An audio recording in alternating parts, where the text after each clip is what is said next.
اللہ کے رسول صلی اللہ تعالی علیہ وسلم نے ارشاد فرمایا، جس نے ہماری نماز ادا کی اور ہمارے لیے قربانی کی پس وہ ہم میں سے ہے۔ قربانی اور نماز ادا کرنا رسول اللہ صلی اللہ علیہ وسلم کے لیے ہیں، اور قربانی نیک لوگ ہی کیا کرتے ہیں، بد لوگ قربانی نہیں کرتے۔ قربانی کرنے والا دنیا و آخرت کی برائیوں سے بچ جاتا ہے۔ قربانی پر اللہ رب العزت بے حساب اجر عطا فرماتا ہے، اور یہ قربانی اللہ رب العزت کی اطاعت کا مظہر ہے، اور اس پر اللہ رب العزت اس قدر اجر عطا فرماتا ہے جو انسان کی عقل سے باہر ہے،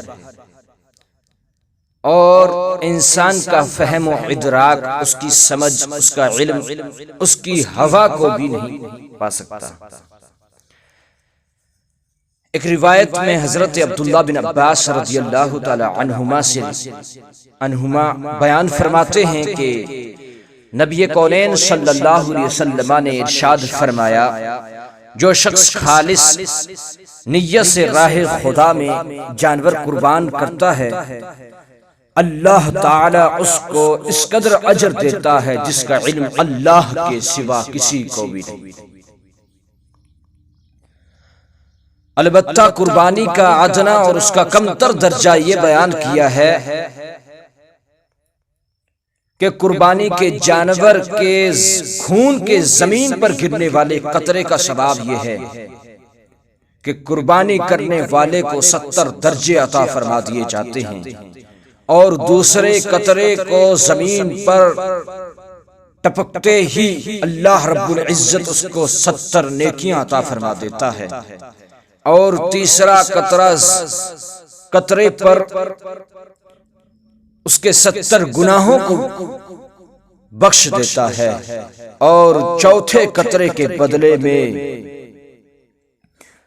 ثواب یہ عطا ہوتا ہے کہ وہ ہوا جو اللہ اکبر کہتے ہوئے قربانی کرنے والے کے منہ سے نکلتی ہے، اللہ رب العزت کے نزدیک وہ خوشبوئے مشک سے بھی زیادہ محبوب ہے، اور 5ویں قطرے کے بدلے میں اللہ رب العزت اس کے جسم اور زبان کو گناہوں سے اس طرح پاک فرما دیتا ہے جس طرح ماں کے پیٹ سے ابھی پیدا ہوا، اور 6 قطرے کے بدلے میں اللہ رب العزت اس کے لیے جنت میں ایک محل تیار کر دیتا ہے، ایک شہر تیار کر دیتا ہے۔ حضرات محترم، احمد بن اسحاق رحمت اللہ تعالی علیہ بیان فرماتے ہیں کہ میرا ایک بھائی محتاج تھا، مگر اس محتاجی کے باوجود وہ ہر سال ایک بکری قربان کیا کرتا تھا۔ ایک روز وہ اپنے خالق حقیقی سے وصال کر گیا، دنیا سے چلا گیا۔ میں نے نماز پڑھی اور کہا، اے معبود حقیقی، اے میرے پروردگار، میرے بھائی کو میرے خواب میں بھیج تاکہ میں اس کا حال پوچھ سکوں۔ اس کے بعد میں نے وضو کیا اور سو گیا۔ میری دعا اللہ کے حضور قبول ہوئی، اور میں خواب میں کیا دیکھتا ہوں کہ قیامت برپا ہو گئی ہے، میزان عدل لگا دیا گیا ہے، اور لوگ اپنی اپنی قبروں سے اٹھا دیے گئے ہیں۔